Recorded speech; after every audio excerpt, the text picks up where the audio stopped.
Olá pessoal, Ricardo Marocchio aqui. Nessa aula nós vamos estudar as propriedades CSS básicas para a configuração de cores, bordas, margens, espaçamentos, tamanhos e muito mais. Não se esqueça de deixar um like no vídeo se gostar do conteúdo. Se não gostar, deixe o seu dislike e um possível comentário para me ajudar a melhorar. Quero aproveitar para agradecer aos mais de 900 inscritos no canal pela confiança em meu trabalho. E se você ainda não é inscrito, junte-se a nós. Todas as semanas tem conteúdos novos por aqui. Agora vamos à aula. Eu estou aqui no Visual Studio Code com um novo documento HTML aberto e um arquivo CSS vinculado a esse documento, que ainda está vazio. Nós vamos usar esse documento e esse arquivo CSS para estudar as propriedades CSS básicas de um documento HTML. Veja que eu tenho simplesmente um elemento H1, um HR e um elemento P. E nós vamos começar estudando a propriedade Color. Eu vou aqui no arquivo estilos.css, vou criar um novo seletor para body que corresponde ao corpo da página. Agora eu vou definir uma cor para o fundo da página, background color, e agora eu passo aqui uma cor. Existem diferentes formas de se passar uma cor para uma propriedade que depende de cor. Eu posso passar uma cor através de seu nome, através de seu valor em hexadecimal, como eu posso ver aqui. Eu posso passar o valor RGB através de uma função CSS chamada RGB. Posso passar também RGB e um canal alfa indicando a transparência, assim como eu posso passar HSL e HSLA, que tem um canal alfa. Vamos começar através de uma cor nomeada. Vou passar aqui Gray. Veja que a cor de fundo da minha página já ficou cinza. Agora eu vou passar a cor em hexadecimal. Eu começo com o jogo da velha, agora eu informo um valor em hexadecimal com 6 dígitos. Vou colocar aqui AA 5522. Veja que a cor de fundo agora alterou. Quando eu tenho esse caso de que os 6 dígitos são, na verdade, 3 grupos de 2 dígitos, eu posso simplificar da seguinte maneira: A52. Significa que esse é um valor hexadecimal correspondente a AA5522. Observe que a cor não mudou. Portanto, é só uma maneira mais compacta de representar a mesma cor. E eu só consigo essa representação compacta se eu tiver pares de valores iguais aqui. Se eu tiver, por exemplo, A1, 5, 3 e 25, eu não consigo fazer a cor compacta. Então essa é a notação em hexadecimal. Agora vamos ver a notação em RGB. Aí eu coloco aqui a função RGB e coloco os valores das componentes vermelha, verde e azul. Vou começar com a componente vermelha. Tem que variar de 0 a 255. Então vou colocar vermelho 0, verde 0 e azul 0. Observe que o fundo ficou preto. Se eu passar o valor máximo, 255, 255, 255, o fundo fica branco. Se eu passar quaisquer 3 valores iguais, eu atinjo um tom de cinza. Quanto mais próximo de 255 são esses 3 valores, mais claro é o cinza. Quanto mais próximo de 000, mais escuro. Vou colocar aqui um valor intermediário para um cinza médio. 128, 128, 128. Aí está, temos um cinza médio. Agora vamos ver outra notação que é através da função HSL, que vem de Hue, Saturation e Lightness, que traduzindo é matiz, saturação e brilho. HSL, a matiz eu passo um valor de 0 a 360, onde 0 é vermelho, 120 é verde e 240 é azul. Na componente de saturação, eu coloco um percentual, que varia de 0 a 100. 0% resulta em um tom de cinza e 100% na cor completa. A terceira componente, que determina o brilho, também varia de 0 a 100%, em que 0 é preto, 50% é um cinza médio e 100% é brilho total, ou branco. Vamos testar alguns valores aqui. Vou colocar 0 para vermelho, aqui eu vou colocar 100%, e aqui 50%.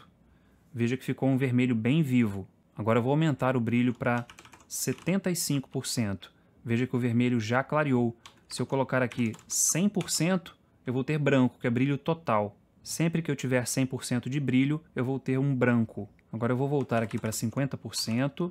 E agora vamos regular a cor aqui. Digamos que em vez de 100% colorida, eu queira essa cor 50% colorida.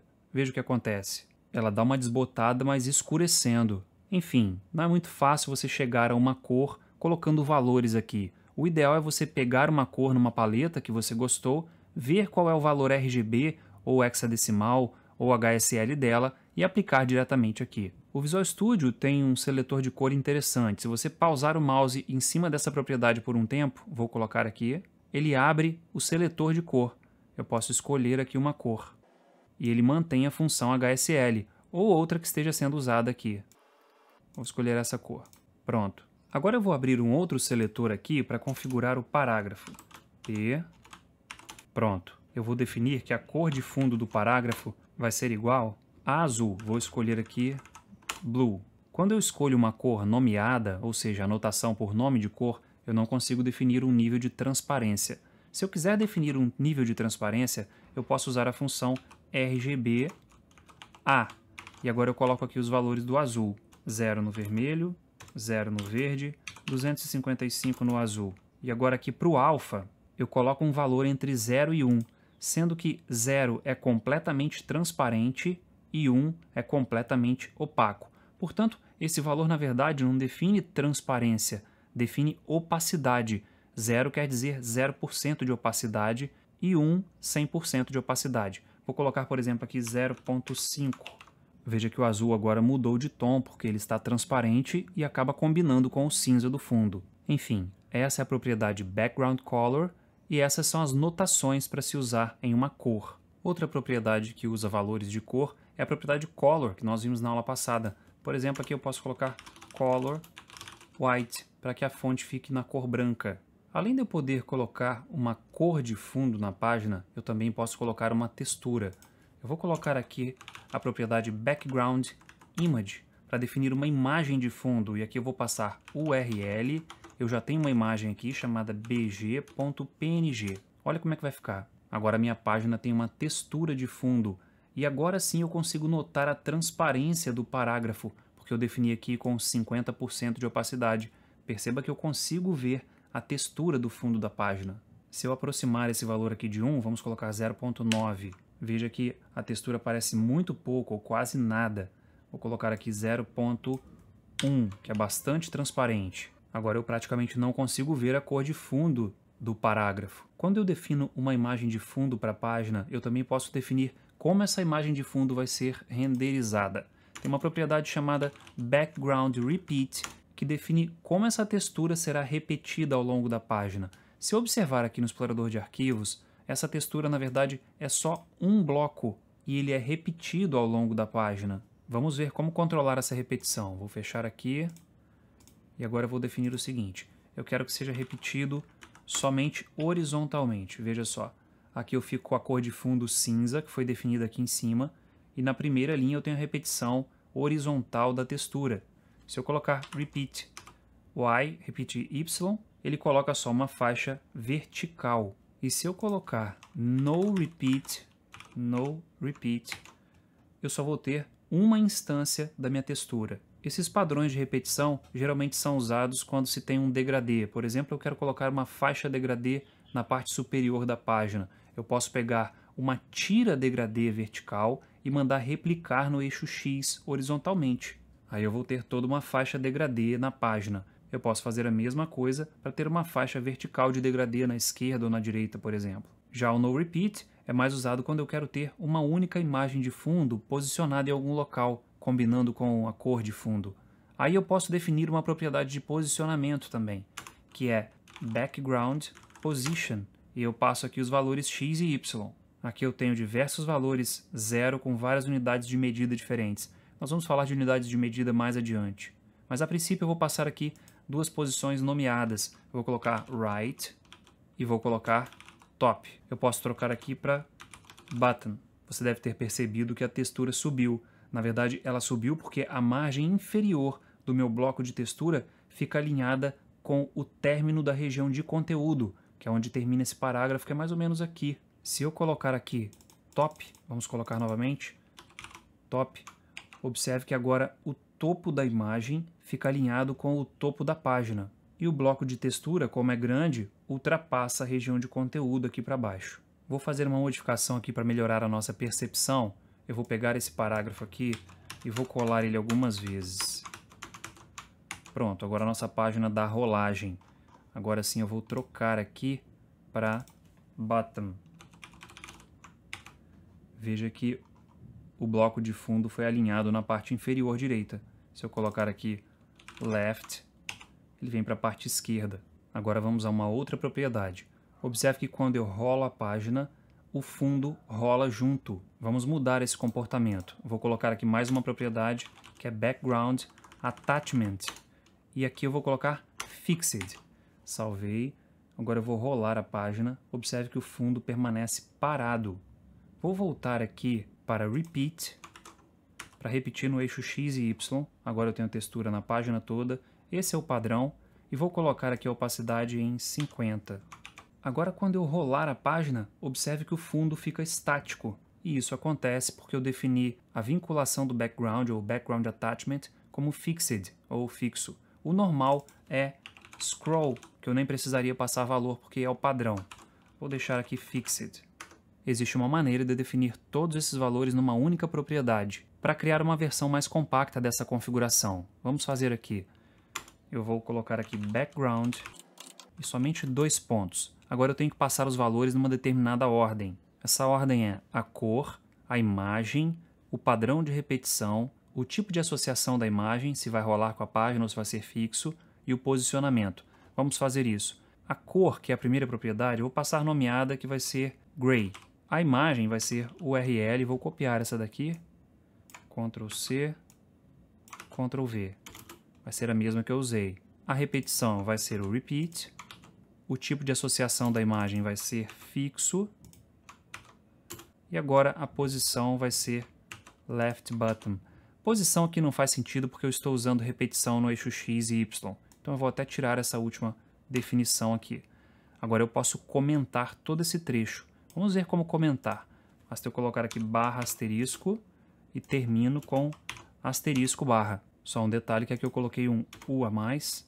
Agora sim, veja que eu tenho aqui as mesmas características que eu tinha anteriormente, porém eu resumi tudo a uma única linha. E isso é ótimo porque o teu site vai carregar mais rápido, tendo em vista que alguns bytes serão economizados na transferência aqui. Vou remover tudo isso, vou deixar só background aqui. Existe mais uma propriedade interessante que pode ser configurada para o background, que é o background size. Vamos colocar aqui background size. Eu posso definir qual é o tamanho da imagem que está sendo repetida. Eu vou colocar esse tamanho em pixels. Vou definir aqui como 100 px. Observe que a minha textura ficou mais fina. Se eu colocar aqui 200 px, ela engrossou. Se eu colocar aqui 50 px, ela ficou bem fina. Com isso a gente finaliza essa parte da configuração de plano de fundo ou de background. Agora nós vamos ver como configurar bordas. Eu vou aproveitar esse seletor P para colocar bordas nos parágrafos, mas eu poderia colocar borda em qualquer elemento visual. Vamos começar com o estilo da borda. Border, Style. Aí eu tenho vários possíveis. Vou dar um Ctrl espaço e o Visual Studio Code já mostra aqui as possibilidades. Vamos começar com Dashed, ponto e vírgula. Veja que eu tenho aqui uma borda tracejada. Como essa borda não está contrastando muito com o fundo por conta de sua cor, eu vou trocar aqui a cor da borda. Vou colocar aqui Border, Color, e agora eu posso passar uma cor qualquer aqui. Vou usar Black mesmo para ficar com contraste bom. Aí está a borda tracejada. Essa borda está grande assim porque eu estou com um zoom aqui de 200%, mas se eu colocar aqui 100%, você vai observar que a borda não é tão grossa assim. Para a gente ter uma noção mais realista do tamanho da borda, eu vou deixar o zoom em 100%. Vou colocar aqui 100%. Pronto. Vamos dar uma olhada em mais alguns modelos de borda. Ctrl espaço. Dotted é pontilhado. Veja como ficou.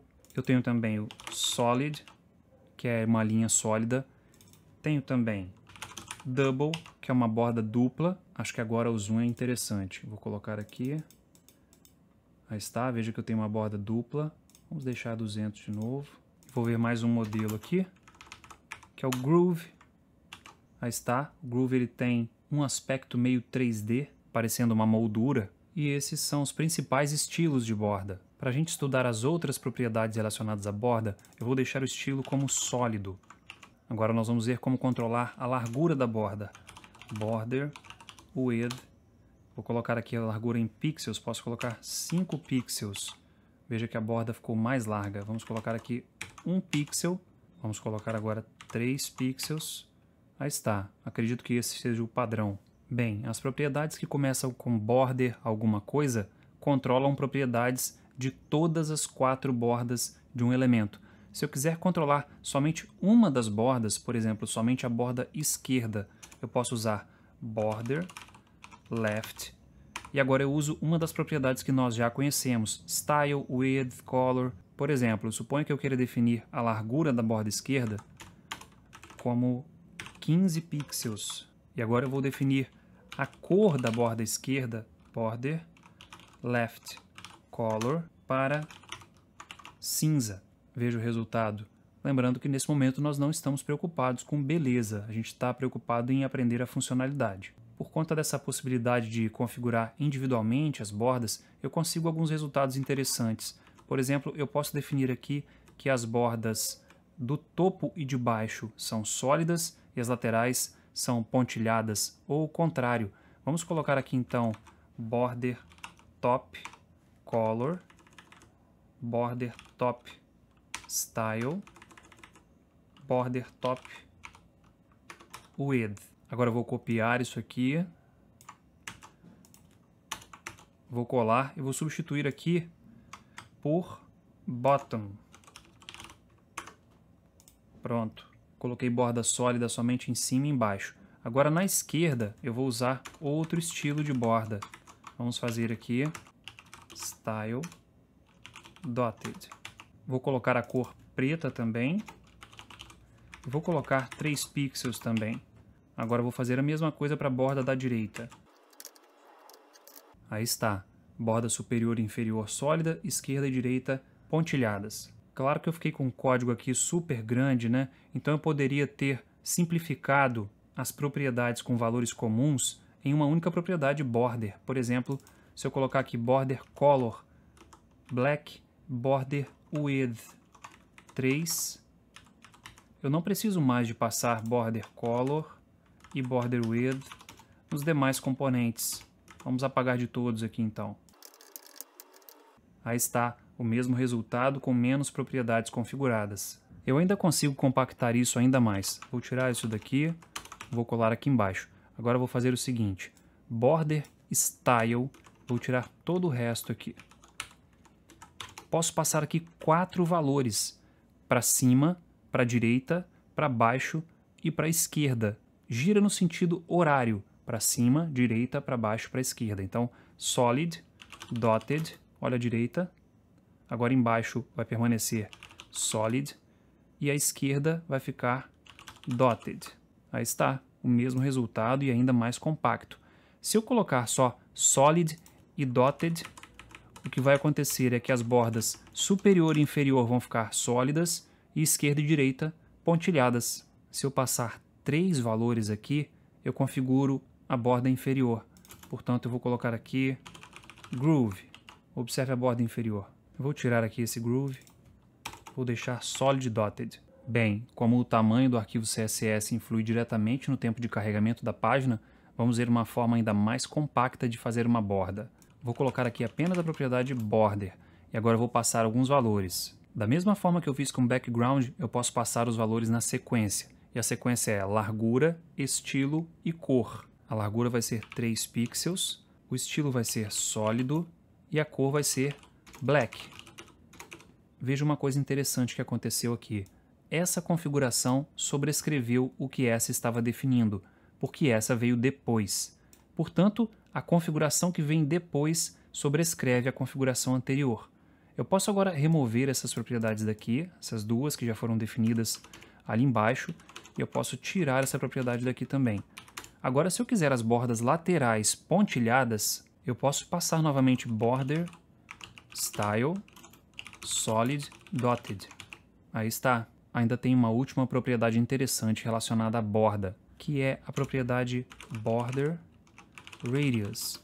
Define qual é o raio de arredondamento dos cantos. Eu vou definir aqui o raio de arredondamento como 10 pixels. Observe que os cantos ficaram arredondados. Se eu colocar um valor muito alto, pode ser que eu perca o conteúdo, como aconteceu ali. Portanto, vou voltar o valor aqui para 10 pixels que é suficiente para arredondar os cantos e continuar mostrando o conteúdo nesse caso. Se eu quiser, é possível ainda arredondar apenas um dos cantos. Por exemplo, em vez de border radius aqui, eu posso colocar border left, top left radius. Ele só arredondou da parte superior esquerda. Se eu passar aqui em vez de left, right, fica na parte superior direita. E se eu passar aqui bottom, fica na parte inferior direita. Por fim, se eu passar aqui bottom left, fica na parte inferior esquerda. Eu vou deixar os 4 cantos arredondados, então vou tirar isso daqui. Pronto. Com isso a gente conclui essa parte de bordas. Agora nós vamos estudar propriedades relacionadas a margens. Aqui embaixo nesse parágrafo, vou adicionar umas margens aqui. Margin. Vou definir que a margem do elemento parágrafo é 20 pixels para todos os lados. Veja o que acontece. Todos os parágrafos ficaram com margem de 20 pixels em todos os lados. Para a gente conseguir observar melhor a diferença, eu vou fazer o seguinte.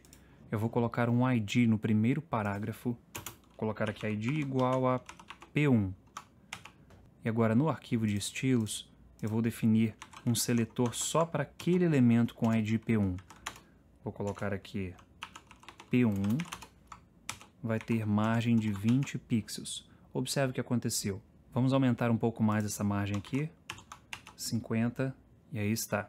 O parágrafo ficou com margem de 50 pixels em todos os lados. Se eu quiser, eu posso definir somente a margem esquerda, margin left, somente a margem direita, margin right, do topo e da parte inferior. Assim como eu fiz nas propriedades background size, border radius, estou passando aqui o valor em pixels, mas eu poderia passar em qualquer outra unidade de medida suportada pelo CSS. Mais adiante nós vamos conhecer as outras unidades. Eu também consigo passar os valores de margem de uma maneira mais compacta, principalmente quando eu tenho valores distintos para os lados. Vou colocar aqui margin. Agora eu passo da mesma forma que eu passei para a borda, na verdade para o estilo da borda, onde eu passei o estilo da parte superior, depois direita, depois inferior e esquerda, eu sigo essa mesma ordem aqui.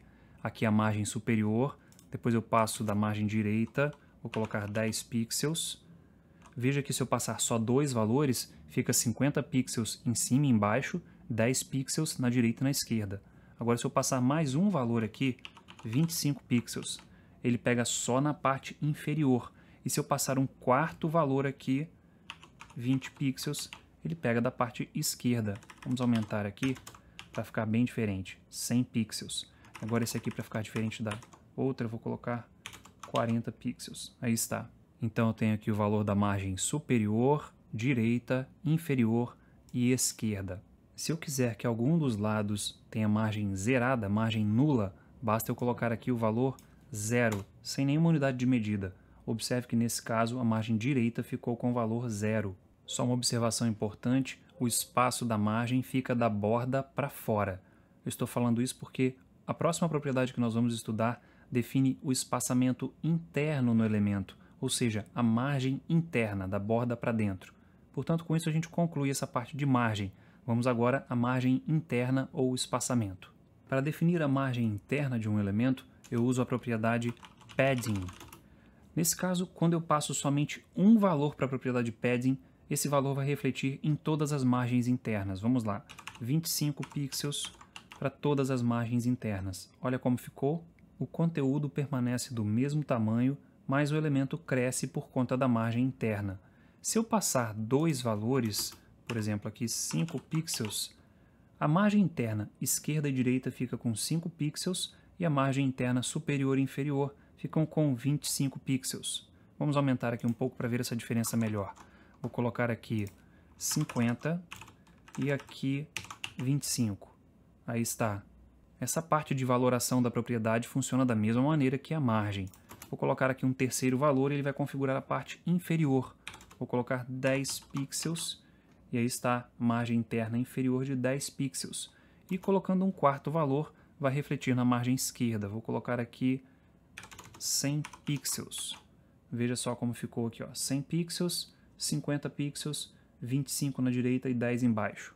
Assim como acontece nas margens externas, no caso das margens internas, eu também posso passar aqui um único valor específico para um lado das margens. Eu posso colocar aqui um padding left, padding top, padding right e padding bottom, sendo que essas propriedades individuais são úteis quando eu quero definir a margem de apenas um dos lados. Agora nós vamos estudar algumas propriedades que permitem definir o tamanho de um elemento HTML.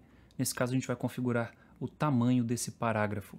Eu vou definir aqui as margens para que sejam todas de 10 pixels e a margem interna para que sejam todas também de 10 pixels. Agora eu vou definir a propriedade width desse elemento como 300 pixels. Veja o que acontece. Ele diminuiu a largura. Vamos colocar 200 pixels. É importante mencionar que a largura nesse caso se refere à região de conteúdo do elemento. Nesse caso, a largura total do elemento é composta pela largura do conteúdo mais o padding, que é a margem interna dos dois lados, mais a largura da borda dos dois lados, mais a largura da margem externa. Isso quer dizer que a largura total ocupada por esse elemento na página é 200 pixels, mais 10 de cada lado de padding, 220, mais 3 de cada lado de borda, 226, mais 10 de cada lado de margem, 246. Assim como eu posso definir uma largura fixa, eu também posso definir uma altura fixa. Veja como fica aqui, coloquei a altura com 200 pixels. Vou aumentar um pouquinho mais, vou colocar aqui 250. Aí está, veja que agora eu tenho uma altura de 250 pixels, que é maior do que o conteúdo. Se você não define uma altura e uma largura, o elemento se ajusta ao conteúdo, ou seja, ele vai ter um tamanho adequado para caber o conteúdo que está nele. É possível ainda definir uma largura máxima e uma altura máxima para um determinado elemento, assim como uma largura mínima e uma altura mínima para o elemento. Isso é feito através das propriedades max width e min width e max height e min height. Nós vamos ver isso mais adiante quando estudarmos um elemento container genérico chamado div. Quando eu defino a largura de um elemento e essa largura não ocupa a página como um todo, eu consigo colocar uma margem automática nas partes laterais para que esse elemento fique centralizado. Imagine então que eu queira centralizar esse bloco correspondente ao parágrafo 1. Eu vou fazer o seguinte: nas margens laterais eu vou definir que o valor é alto, ou seja, aqui eu tenho 10 pixels no topo e na parte inferior, e na esquerda e direita o valor é automático. É uma forma plausível de se centralizar elementos como um parágrafo, um elemento div que nós vamos estudar posteriormente, entre outros elementos do tipo container. Por enquanto a gente fica por aqui nessa parte de dimensões. Agora vamos estudar mais um tipo de borda que é possível aplicar a um elemento. Observe que a borda de um elemento fica dentro da cor de fundo, ou seja, fica dentro do elemento em si. Essa borda que nós vamos ver agora fica por fora do elemento. Vamos fazer o seguinte, vamos definir aqui a propriedade outline style solid. Agora vou definir outline color black. Veja que já tem ali uma borda por fora do elemento. Agora vou definir outline width 3 pixels. Vou colocar mais fina um pouco, 1 pixel. Aí está, veja que agora eu tenho uma borda por fora aqui, dá para notar bem aqui a borda. Agora, diferentemente da borda, eu tenho aqui uma propriedade chamada outline offset, que permite definir o distanciamento para o elemento. Vou colocar aqui 10 pixels. Veja o que aconteceu, a borda externa agora está distante do elemento e veja que ela não faz o elemento aumentar de tamanho, ela usa o espaço que já existe, ou seja, se tiver algum elemento muito perto, ela vai sobrepor esse elemento que esteja muito perto, como está fazendo com aquela régua horizontal lá no topo. Outra coisa diferente da borda normal é que eu não consigo definir um outline só para um dos lados do elemento. O outline é sempre para o elemento inteiro. Vou reduzir aqui o offset para 6, vou colocar a largura de 3 pixels. Quanto ao estilo da borda externa, eu posso ter os mesmos estilos que eu tinha para a borda interna, pontilhado, tracejado, groove e os outros. E assim como acontece para a borda interna, para a parte de background, eu também tenho uma versão mais compacta de definição de uma borda externa. Vamos fazer aqui usando o elemento outline. Outline, e agora eu passo os valores numa determinada ordem. Essa ordem é a largura da borda, que eu vou colocar aqui 3 pixels, Depois vem o estilo, que eu vou colocar aqui Solid. E por fim, vem a cor, que eu vou colocar Black.